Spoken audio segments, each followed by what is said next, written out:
अलग अलग शहरों में शुरू हुआ ब्लैकआउट ड्रिल। ये बड़ी खबर आपको बता रहे हैं, जहां मध्य प्रदेश, छत्तीसगढ़ और यूपी उत्तराखंड हुआ ब्लैकआउट मॉक ड्रिल। देश भर में 30 से ज्यादा राज्यों के 244 जिले शामिल हैं। एमपी के 5 शहरों में ब्लैकआउट हुआ। इंदौर, भोपाल, ग्वालियर, जबलपुर में ब्लैकआउट। इस वक्त की बड़ी खबर और तस्वीर भी आपको दिखा रहे हैं। ब्लैकआउट में कैसा नजारा होता है जरा टीवी स्क्रीन पर आप देखिए। देश भर में 30 से ज्यादा राज्यों के 244 जिलों में ब्लैकआउट हुआ। मॉक ड्रिल का आयोजन किया गया था और यहां पर कुछ इलाकों में ब्लैकआउट की तस्वीरें भी आई। जरा तस्वीर आप देखिए। मध्य प्रदेश, छत्तीसगढ़ और यूपी में भी ब्लैकआउट हुआ।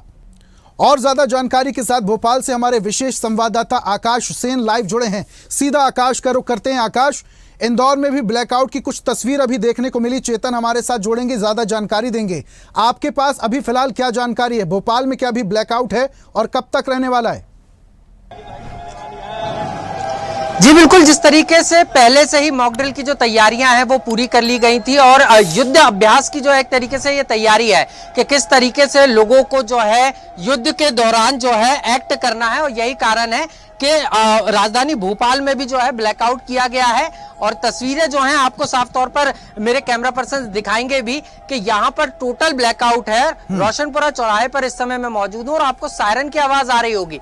ये लगातार जो सायरन बज रहा है ये इस बात का संकेत है कि आपको अभी जो है लाइटें चालू नहीं करना है, आपको जो है अंधेरा करके रखना है। जैसे ही ये सायरन की शुरुआत हुई हमें भी लाइट बंद करना पड़ेगी क्योंकि नियम है।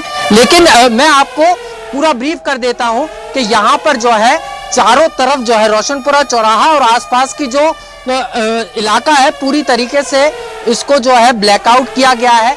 लाइटें तमाम जो व्यापारी हैं, क्योंकि पास में ही न्यू मार्केट का इलाका लगता है, वहां पर जो है सभी व्यापारियों ने अपनी दुकानों की लाइटें बंद की हैं। सायरन लगातार बज रहा है जो इस बात का संकेत है कि आपको ब्लैकआउट करना है। और ये युद्ध अभ्यास इसलिए कराया जा रहा है कि कभी अगर हवाई हमला होता है तो किस तरीके से अपने आप की अपनी लोकेशन को छुपाना है और उस दौरान हवाई हमले से बचने के लिए ब्लैकआउट किया जाता है। यही कारण है कि मध्य प्रदेश के भी 5 शहरों में जो है एक साथ जो है ब्लैकआउट का अभ्यास, युद्ध की तैयारी जिसे हम कह सकते हैं, वो जो है की जा रही है।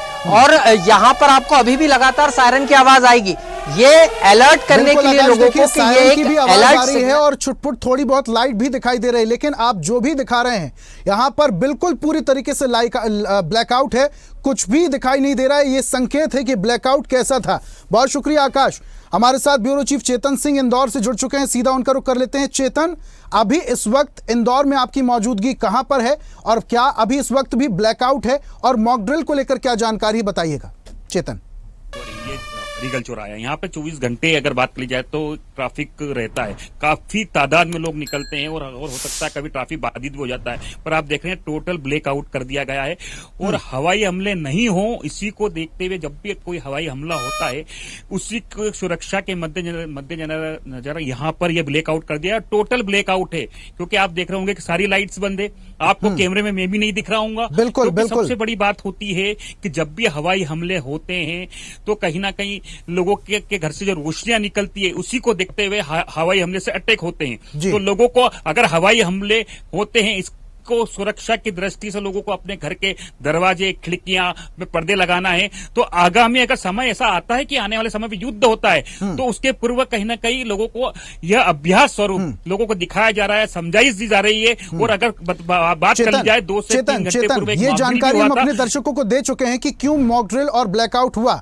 जरा ये बताइए इंदौर में कहां ब्लैकआउट और मॉक ड्रिल हुआ है और उस मॉक ड्रिल में लोगों को क्या सिखाया गया, ये बताइए।